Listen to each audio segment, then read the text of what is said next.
Graça e paz. Eu sou o pastor Fernando Fernandes, da Primeira Igreja Batista em Penápolis, aqui no interior de São Paulo, e é com grande satisfação, gratidão a Deus e a você que chegamos até você, onde você está, com a sua família ou sozinho, através dessa mensagem, deste vídeo, com conteúdo da Palavra de Deus, a Bíblia Sagrada, como cremos. E ele é divulgado pelo canal da nossa igreja, Rod Tio Bloom 808, também pela página da igreja e a minha página pessoal no Facebook e pelo WhatsApp.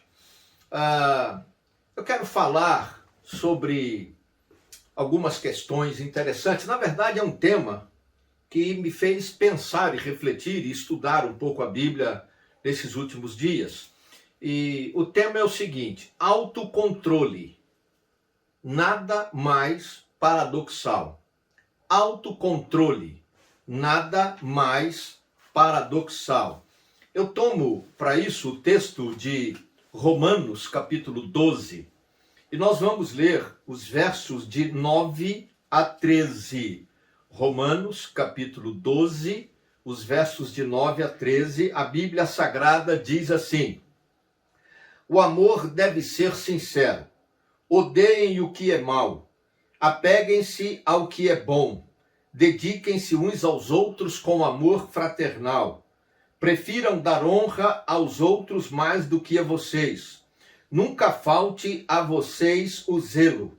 Sejam fervorosos no espírito. Sirvam ao Senhor. Alegrem-se na esperança. Sejam pacientes na tribulação. Perseverem na oração. Compartilhem o que vocês têm com os santos em suas necessidades.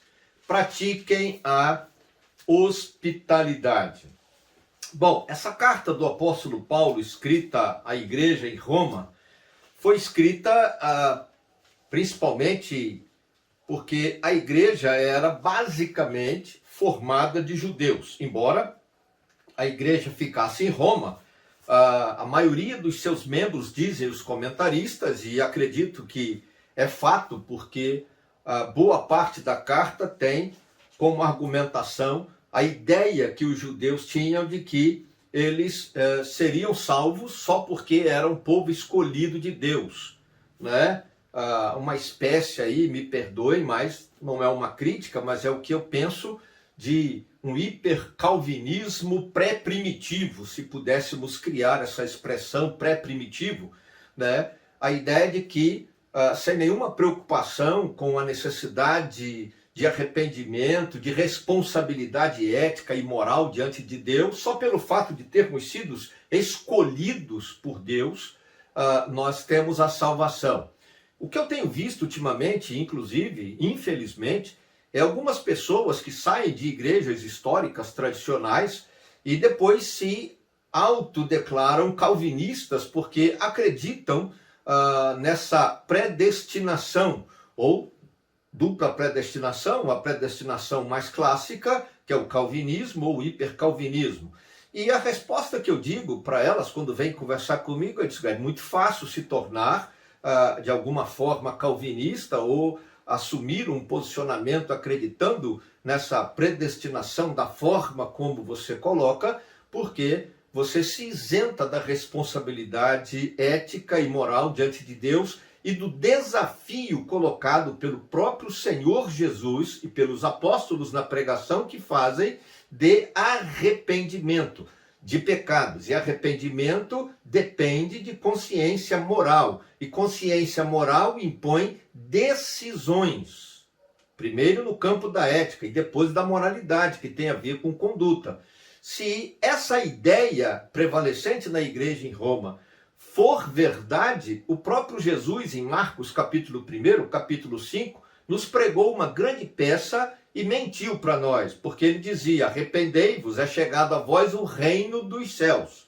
E também os apóstolos, em Atos, já no capítulo 2, a pregação que eles fazem depois da descida do Espírito Santo, o advento de Pentecostes, as pessoas perguntando: o que faremos, né? Aí eles diziam: arrependam-se e creiam, para que sejam apagados os vossos pecados e sejam batizados em nome de Jesus. Ora, Eles simplesmente poderiam dizer, não, é só você vir para o nosso lado porque você já foi escolhido. Mas eles dizem, arrependam-se. E aí Paulo vai argumentando tudo isso com a igreja, e é interessante que a própria carta de Romanos, no meu entendimento, a partir dos estudos e leituras que fiz e tenho feito ao longo do ministério, não dá margem para essa ideia de que só pelo fato de ser escolhido de Deus, ser povo escolhido de Deus, ou de fazer parte da igreja de Jesus Cristo, a salvação está garantida. Logo no capítulo 1, o apóstolo Paulo vai colocar sobre a questão da depravação moral e diz que Deus entregou aquelas pessoas à ira para que eles pudessem receber a pena do pecado que cometiam, e este pecado, na grande parte do capítulo 1, Paulo associa a questão da imoralidade. Já no capítulo 3, ele vai dizer então que o pecado nos deixa separados de Deus, dissociados de Deus, e ele está falando isso para um povo, na sua maioria, judeu. No capítulo 6, ele fala da necessidade de ter uma experiência de fé e de salvação em Cristo. No capítulo 10, mesmo logo na sequência da argumentação sobre a possibilidade de salvação dos judeus por ser o povo escolhido, ele já fala da necessidade de ter a experiência em Cristo. E agora, já avançando um pouco no capítulo 12, ele vai falar da necessidade, fazendo uma comparação, uma analogia com os sacrifícios que os judeus conheciam e estavam acostumados a fazer antes da conversão, e dizendo que agora o sacrifício envolve uma vida totalmente dedicada ao Senhor Jesus, em obediência a Ele, a fim de que a salvação, uma vez concretizada pela fé, por causa do arrependimento do pecado e o abandono da prática do pecado, seja evidenciado. E evidenciado como? Na prática do amor. E a partir do verso 9, ele vai argumentando, até o final do capítulo 12, sobre essa questão da prática do amor. Mas eu destaquei e vou destacar apenas os versos 9, 10, 11, 12, 13, porque nesses versos eu encontro, então, a argumentação sobre o tema autocontrole nada mais paradoxal. O autocontrole, seja ele espiritual, seja ele psicoemocional, é sim algo paradoxal. Poderíamos até, usando alguns argumentos, o que não vou fazer, da psicologia ou da psicanálise, dizer que ele é antinatural. Porque nós temos, por herança genética dos ancestrais hominídeos, a ansiedade, e essa ansiedade gera resposta que é ataque ou fuga. E o autocontrole impõe justamente a capacidade de controlar este nível de ansiedade, a fim de que você possa ter uma percepção clara e objetiva da situação, e então você tomar decisões, e à luz do texto bíblico, decisões espirituais, considerando os versos 1 e 2 do capítulo 12.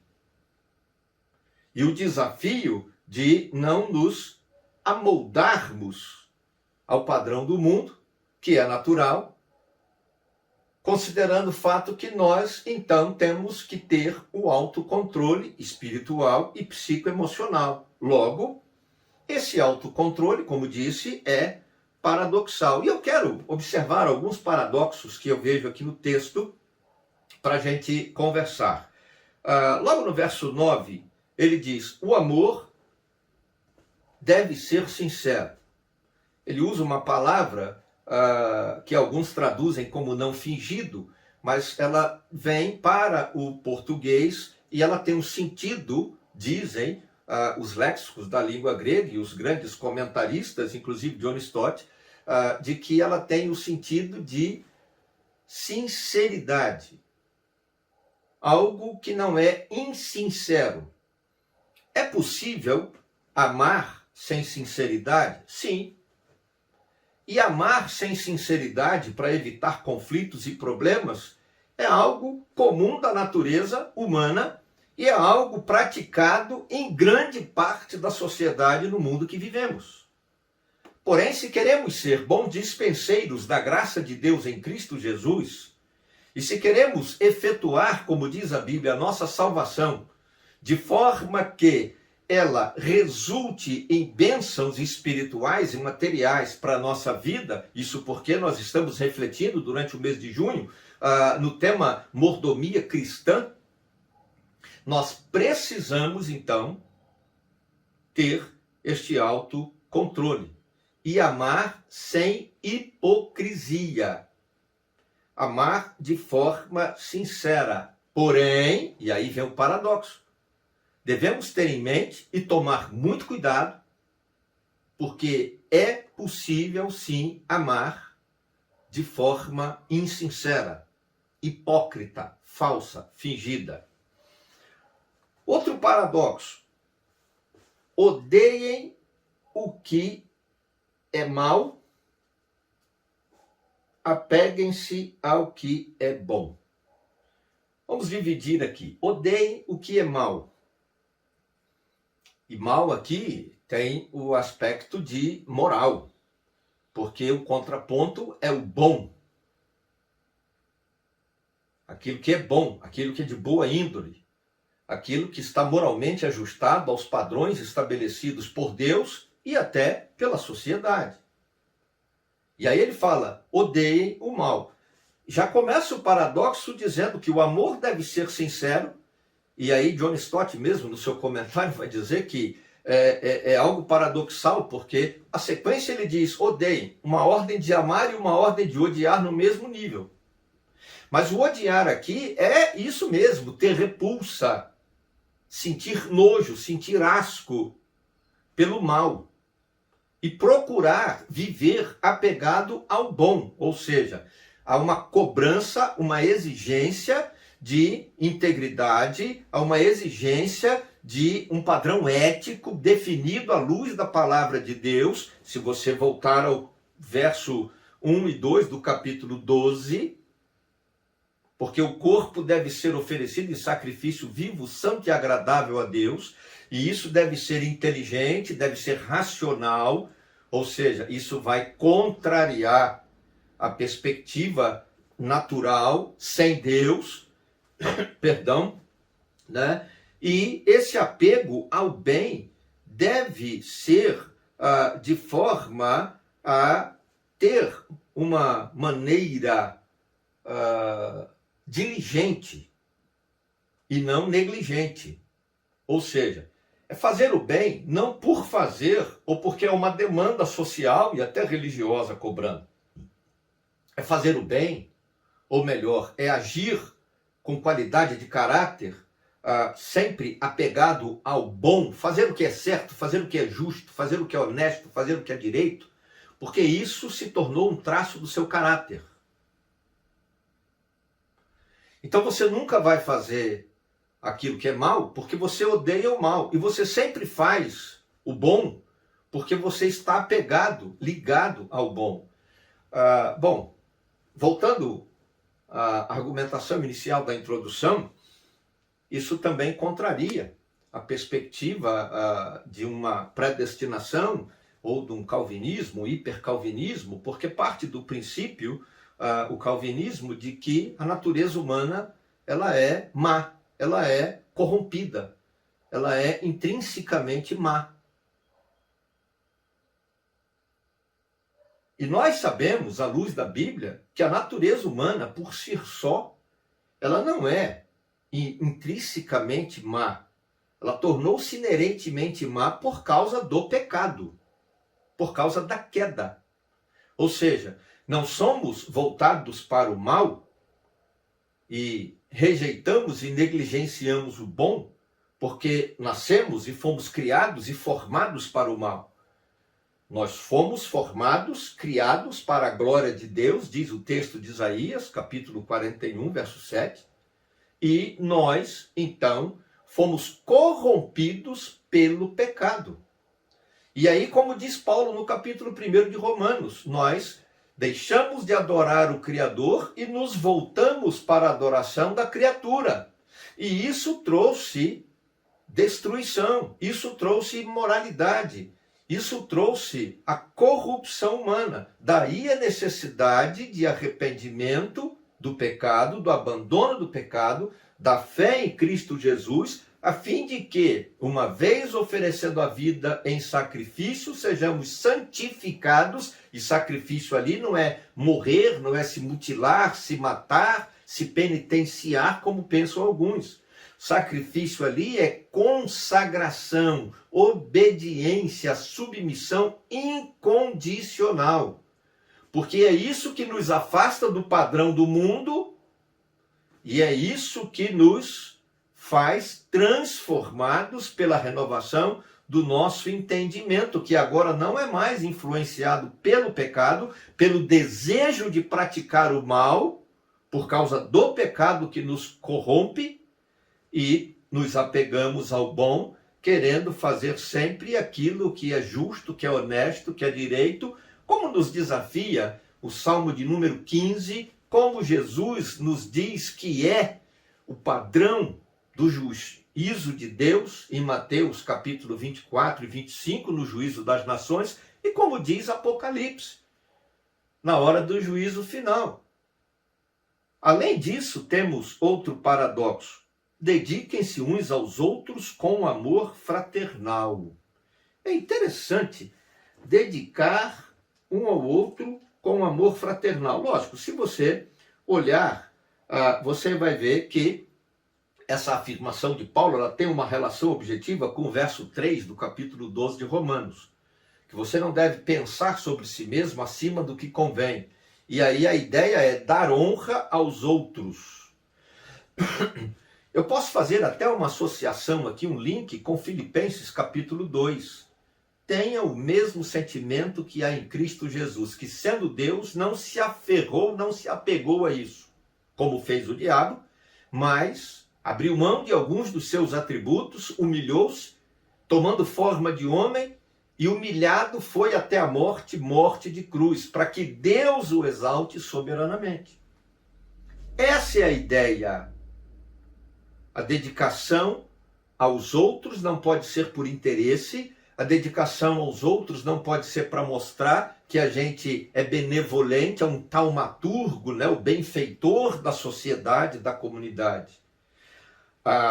Dedicar-se uns aos outros com amor fraternal é fazer as coisas como que sempre fazendo por um irmão de sangue.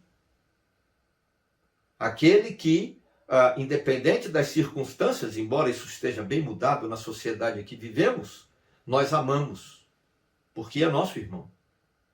Sem interesse, sem esperar o troco, sem esperar retorno, sem poder amanhã cobrar.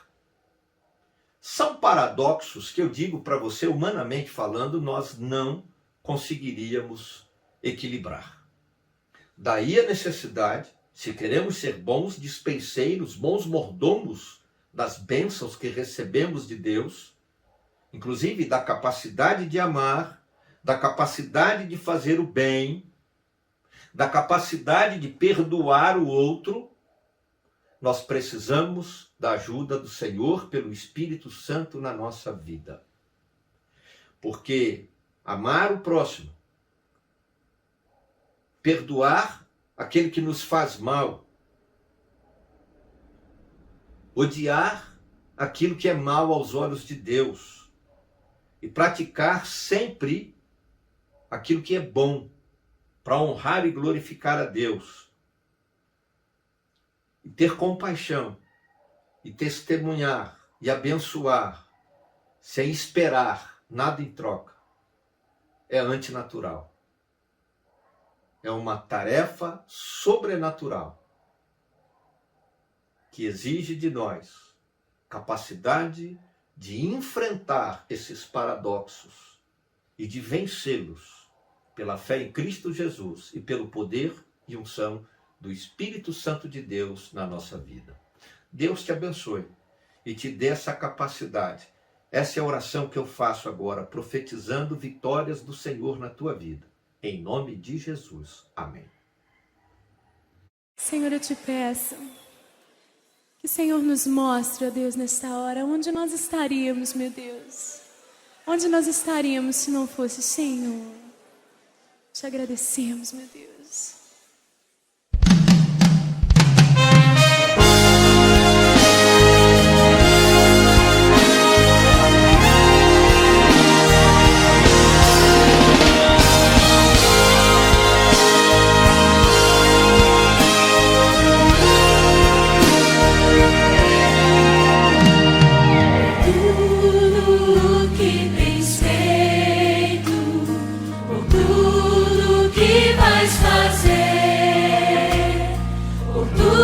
Promessas e tudo que és, eu quero te agradecer com todo o meu ser. Te agradeço, meu ser. Te agradeço, meu ser. Te agradeço, meu ser. Te agradeço por me libertar e salvar, por ter morrido em meu lugar. Te agradeço, Jesus, te agradeço, eu te agradeço, te agradeço.